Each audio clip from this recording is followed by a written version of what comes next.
Anthony, the president's coming. What? I want to be seen. See, they want me. They want me. Thank you so much. Look at this. I'm so sad. There's the new president. Okay, I have to get you sorry. Mic check, 1, 2, 3, 4, 5. Mic check, mic check, mic check. You do this. You do that. I think it was. We do that. You okay with it? That.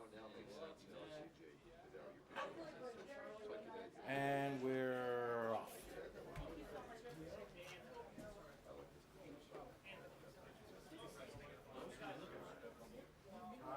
I got it. Did you just take that out? I like your sweater. I like your sweater. So that is the hell out of it. I tried to provide it. It's so cold. Looks like a sea jacket, right?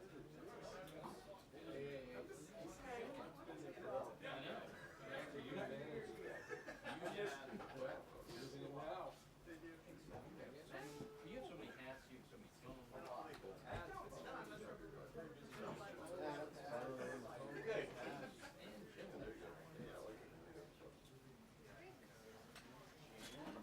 So hopefully this won't be too hard to run out.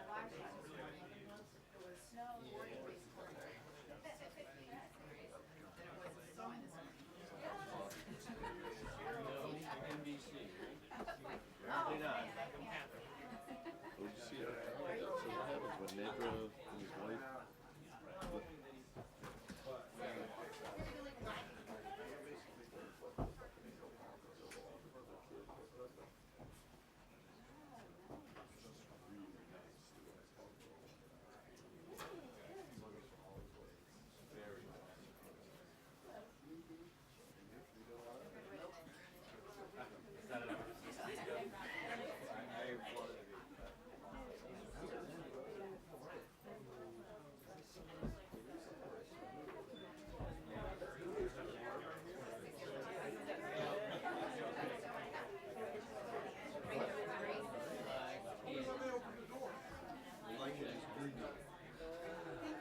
Howdy. Saw you the other morning. Looking very good on TV. You've got a future. I like it. See, New Year wins.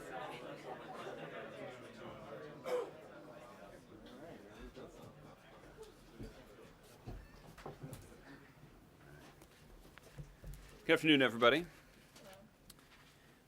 It's nice to see you all. I think you all made note of the President's remarks in the East Room today about the executive actions that his administration will be taking to make it harder for criminals and other people who shouldn't be able to get guns from getting their hands on them. I have, for your convenience, thought to put a little reminder of the President's actions today. But given the President's robust remarks, I will spare you a topper, but certainly look forward to taking your questions about these steps or anything else that may be on your mind today. So, Darlene, would you like to start? Yes, thank you. The President talked about $500 million for expanding mental health treatment. Can you say what the source of that money is, and does it have to be in the budget that he's going to send to Congress next month? Well, I certainly would expect that many of the priorities the President discussed today will be incorporated into the budget proposal that he'll present to Congress next month. Obviously, we have seen some interest from Republicans who claim that expanding access to mental health care coverage and better mental health care coverage for Americans would make our community safer. I've described previously why I'm skeptical of those claims. Primarily because Republicans are prepared for the 60th time later this week to repeal the very law that actually did more to expand access to mental health care coverage than any other law that's been passed in decades. That is Obamacare. But we're willing to call their bluff. And so the President is certainly serious about doing even more than we've already done to expand access to mental health care for people all across the country because there certainly is a reasonable prospect that that expanding access to mental health care coverage would make our community safer. And we look forward to Republicans working with us constructively to accomplish that goal. You said you're skeptical of their claims. Is the president also skeptical of their claims for wanting more money and attention to be paid to mental health treatment? Well, again, I think if Republicans were serious about expanding access to mental health care, then surely they would be able to support those elements of the Affordable Care Act that actually do exactly that. There are millions of Americans that now have access to mental health care coverage that they didn't previously have access to because of the Affordable Care Act. And Republicans are attempting once again this week to vote to repeal that law. So it's hard to take seriously their claims that they're actually interested in ensuring that people have access to mental health care. But we're willing to call their bluff, test their proposition, and if they actually are willing to work seriously with the administration to invest $500 million in expanding access to mental health care, that is, I'm happy to be proved wrong. Can you talk a little bit about what preparatory work may have been done either here at the White House through the counsel's office or maybe over at Justice Department to prepare for the anticipated legal challenges to what the president announced today? A lot of this legal work a lot of the legal work on this issue was done at the Department of Justice, and that's why you heard the Attorney General talk about many of these measures on a conference call last night. There certainly were White House officials who were involved, and I would like to take this opportunity to single out a couple of White House officials who don't get a lot of attention, but were certainly instrumental in the successful implementation of these actions. That is Michael Bosworth, who serves as the deputy counsel here at the White House, and Natalie Quillian, who serves as a senior advisor to the White House Chief of Staff. They were both the points of contact here at the White House for the development and implementation of this policy, and a lot of the steps that the president was able to announce today is thanks to the good work of those officials here at the White House, working closely with the legal experts at the Department of Justice, who, as I mentioned yesterday, were focused on producing recommendations to the president that were well within his legal authority as the President of the United States, but also effective in trying to address some of the problems that exist in the current system. So as the work was being done to sort of figure out what he could do, the administration was also preparing for legal challenges. I mean, it was sort of a two-track? No, I wouldn't describe it as a two-track process. I would describe it as a process whereby attorneys at the Department of Justice were looking for ideas that would address the problem that we have identified, which is that right now it's too easy for people who shouldn't be able to get guns to acquire them. It's too often guns fall into the wrong hands, and we need to do more to keep that from happening. And keeping that from happening would make our community safer. So that is the problem that the lawyers at the Department of Justice were focused on trying to address. But they wanted to be sure that any of the prescriptions that they put forward would be well within the President's legal authority as the President of the United States, as the head of the executive branch. Finally, can you describe for us any other time when you've seen the President be as visibly emotional as he was today? It sort of goes against everything we know about the no trauma Obama persona stereotype of the president. An issue, an occasion, something that has moved him as he was so visibly moved today. Well, Darlene, the president has talked before about how the violence at Sandy Hook Elementary in December of 2012 was the saddest day of his presidency. That's saying something. He served as president for almost 7 years now. And the president was quite emotional in speaking in this room at this podium on that day. And I think the president explained it for himself, that even now, more than 3 years later, the thought of those first graders being massacred is terribly sad and really tragic, and one that is emotional for the President of the United States, who also happens to have 2 daughters. I think the emotional reaction that the president has, even 3 years later, I think is familiar to millions of Americans across the country who, particularly parents, who envision their own kids in school. I think this is a very emotional issue and a terribly tragic situation, and one that I think does a lot to animate the president's determination to try to do something about it. And he has been profoundly disappointed that despite this tragedy, Congress has not felt the same obligation to try to do something about it. But I think the president's announcement of 23 executive actions about a month or so after that terrible incident, I think was pretty clear evidence of the president's determination to try to keep guns out of the wrong hands. And I think even 3 years later, a new set of executive actions that the president announced today are a vivid illustration of the president's ongoing determination to try to keep guns out of the wrong hands. Okay. Aisha. Hi, thanks. More on the gun guidance.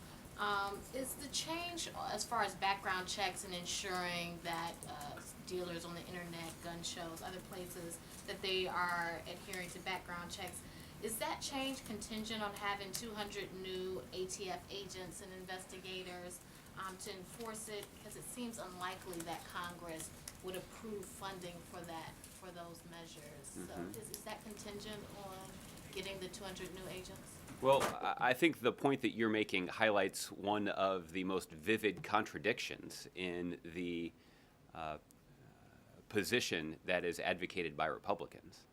Many of the statements criticizing the president's executive actions that littered all of your inboxes today have noted the need for the federal government to more effectively enforce the law that's on the books. Well, if Republicans were actually serious about that notion, then why wouldn't they support hiring more officers to do exactly that? So again, it's a little hard to take seriously Republican excuses for inaction when they're not willing to back up their suggested prescriptions that they believe would be more effective in trying to solve this problem. But to answer your question more directly, no, it is not contingent on the ability of the federal government to hire additional ATF agents. This guidance has been issued, and it certainly does clarify that anybody who is engaged in the business of selling firearms has to get a license, and they need to make sure that their customers are getting a background check before their customers are able to purchase a weapon. And the ATF, using the resources they have now, will enforce the law accordingly. Those who are engaged in the business of selling firearms that do choose to go without a license and do not force their customers to undergo a background check will be subject to a substantial criminal penalty. This is a statute that carries with it a criminal penalty on the order of up to 5 years in prison and a fine of $250,000. So this is a serious law that the ATF is committed to seriously enforcing, and the president has suggested that we should devote greater resources to enforcing the law that's on the books. Again, that is a position that Republicans themselves have advocated as recently as today. So we would certainly call on Republicans to back up their news releases with actual legislative action. And so when will enforcement actually begin? Attorney General Lynch yesterday said there will be an educational period. Is there a point sometime during this year when there will be a crackdown, or when exactly does the enforcement start? Well, certainly the guidance will begin to be implemented today, and that is one of the benefits of the president's proposal, that these are actions that can be, that aren't subject to a protracted rulemaking process, but rather changes that can go into effect and begin being implemented today. As for how it is enforced down the line, you'd have to check with either the Attorney General's office or even somebody at the ATF who could give you some greater clarity about how exactly that will take place. Okay. Mary. Have you had any indication that any Republicans are willing to work with you on these funding issues? Any cause for optimism, given, as you say, that the president's proposals are in line with what they have previously supported? No, but again, we look forward to Republicans actually backing up the promises that are contained in their news releases with actual legislative action. I recognize that for this Congress, that's a relatively novel concept, but it shouldn't be. And given that many are predicting that there will be challenges in the courts, how optimistic are you that these actions will actually become a reality while the president is still in office? Well, I did note the reaction from the NRA spokesperson to this announcement that seemed to downplay the significance of these executive actions. I'm not an attorney and wouldn't even play one on TV, but that certainly seems like it's going to hurt their legal case. That these are actions that must be stopped, and that this is a classic example of presidential overreach if the NRA is now claiming that it's no big deal. So I certainly have more confidence in our legal case based on that public reaction than I did before. And the president has admitted that comprehensive reform does not seem likely while he is in office. It now seems that you've exhausted all of his executive options here. What will we see from him in the rest of the year? Will he be continue in the coming months to try and sort of rally more public support for this? What will we see going forward? What more can he do? Well, I think you'll see a budget proposal that will come later this year that will reflect some of the priorities that the president has discussed today. As Aisha mentioned, I think you'll see some steps that are taken by law enforcement to enforce the law consistent with the guidance that has now been put forward. We're hopeful that we'll have additional law enforcement resources that we can devote to that task. And yes, I would anticipate that you're going to continue to see the president speak out publicly with passion on this issue. And I think that could come as soon as the president's nationally televised town hall meeting that he'll be doing with CNN on Thursday night. And I certainly wouldn't be surprised if it makes an appearance during the President's State of the Union address that will be covered by all of your networks next Tuesday. Okay. Jordan. Thanks, Josh. Were legal concerns one of the reasons that the background check measure was issued as guidance rather than a rule? And are there concerns that a Republican White House could quickly reverse something like that even more quickly than if you had issued it as a new rule or regulation? Well, I'm not aware of any specific legal concerns. As I mentioned yesterday, any action that the president would announce would be something in which he and his attorneys have full confidence as well within his authority as President of the United States to exercise. One of the benefits of the kind of guidance that the president issued today is that it can go into effect immediately, and it can begin being implemented immediately. The rulemaking process typically is more protracted and takes longer. This is something that can be done more quickly. And each time the president has taken action, we've observed that it is not as enduring and oftentimes not as broad as what Congress can do through the legislative process. The reason the president is taking these actions today is because Congress hasn't done anything. And the president has had to resort to using every element of his authority to do as much as he possibly can to try to keep guns out of the wrong hands. If you're asking me, well, gee, wouldn't it be better if Congress acted? I would heartily agree with you. Yes, it would be a lot better if Congress would act. It would be more enduring, and it would have an even greater impact. But in the face of what even Speaker Ryan described as legislative failure, the president is determined to do as much as he possibly can to make our community safer by making it harder for those who shouldn't be able to get guns from purchasing them.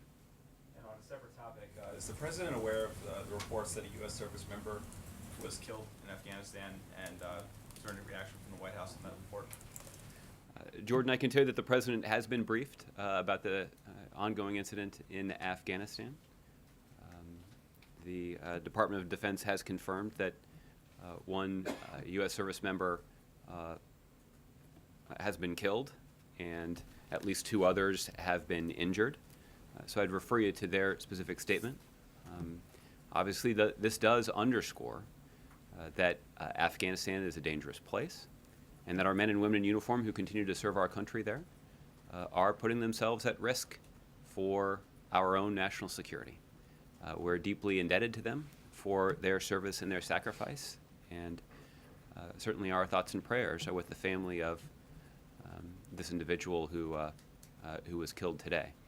For more details or updates on the situation, though, I'd refer you to the Department of Defense. Okay. Jim. Josh, why do you think Republicans believe the president is so hostile towards the Second Amendment? I think because, I guess you'd have to ask them, but You could hazard a guess. if I would hazard a guess, it would be that it is purely politics. And why did the president elect to go with these executive actions? He could have come out at the State of the Union and called for a legislative package, tried one more time to bring Republicans on board. Why not that route? Yeah. Primarily, Jim, because we have seen, again, what Speaker Ryan described as legislative failure in this policy area. Time and time again, Congress has failed to act, even in the face of unspeakable, tragic violence, like what we saw in Newtown, Connecticut, but also in subsequent mass shootings.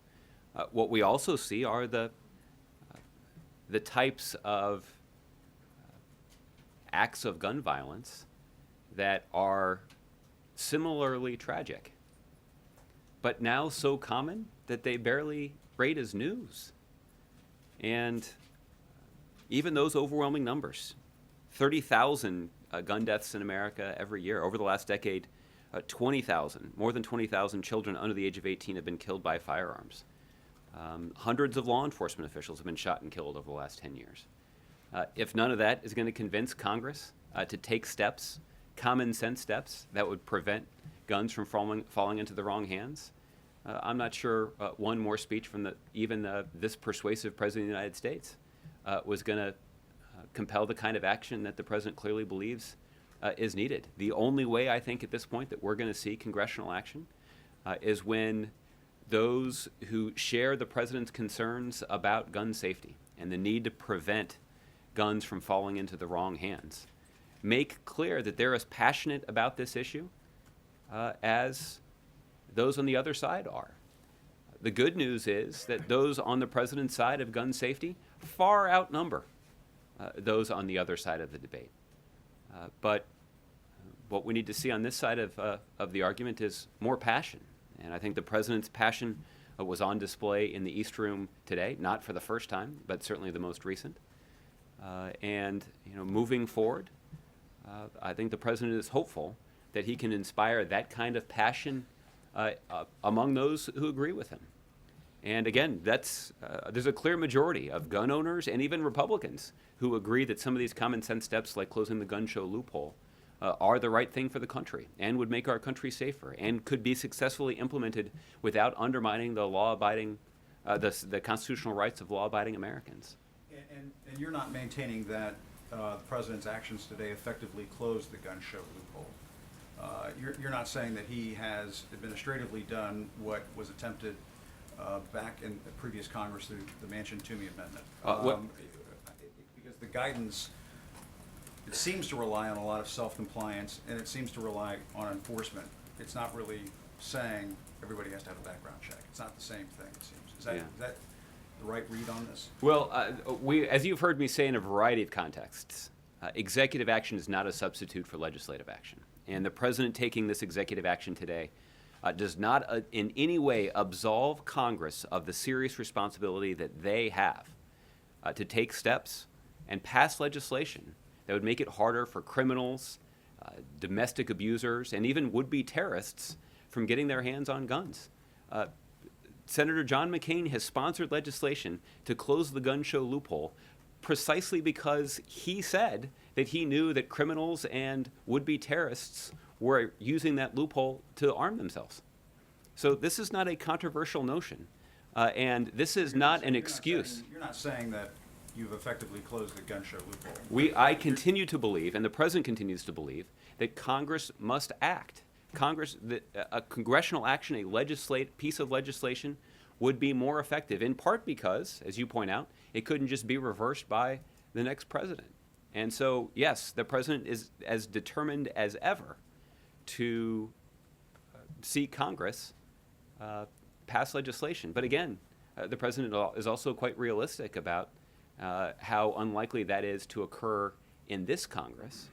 But I certainly would expect that over the course of the next 10 months, that you'll hear the president make a forceful case for people who agree with him about the need to keep guns out of the wrong hands, that they should make their voices heard and their opinions on this issue known at the ballot box in November.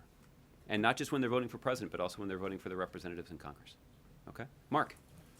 Josh, are there any directives or executive orders or memoranda coming out along the lines of this gun policy? There are no executive orders, but certainly the details on what has been announced today is included in the fact sheet that I believe that you received last night. But does he put it in writing as a memoranda to Secretary of DHS or HHS? Or? I'm not sure what sort of administrative paperwork is required to implement the policy that the president discussed today, but we can certainly consult with counsel's office here and get back to you with an answer on that. And Josh, does President Obama regret not having taken these actions years ago? Well, I think, Mark, I think the president certainly regrets that Congress didn't take the kinds of steps that the American public clearly supports. And certainly in the aftermath of Newtown, there was, even in the, look, what happened in Newtown was terribly tragic. And the one silver lining that I think the president and others hoped would come after that terrible event was that it would sufficiently tug at the conscience of members of Congress to take action that would prevent those kinds of incidents from happening again. That it was so graphic and what happened was so grotesque and so tragic that Congress could no longer ignore their responsibility to act. But yet that's unfortunately exactly what they did. And since that time, the president and his team have been looking for ways that the president could take additional action. But we've never suggested that that would be a substitute for congressional action. And we're going to continue to call on Congress to take the steps that we believe are necessary. And on one other story, there was a report last week in the Post saying that President Obama scolded aides on the flight back from Asia, feeling that the communications strategy wasn't working on U.S. policy against ISIL. Yeah. Did that happen? You scolded? I'll say, Mark, my wife asked me the same question when she read that story. Should I call her? Well, you're welcome to do so if you'd like. What I can tell you is this: I think the president has made quite clear, certainly not just in his words but also in his deeds, over the last several weeks since the terrible incident in Paris, and then again even in the aftermath.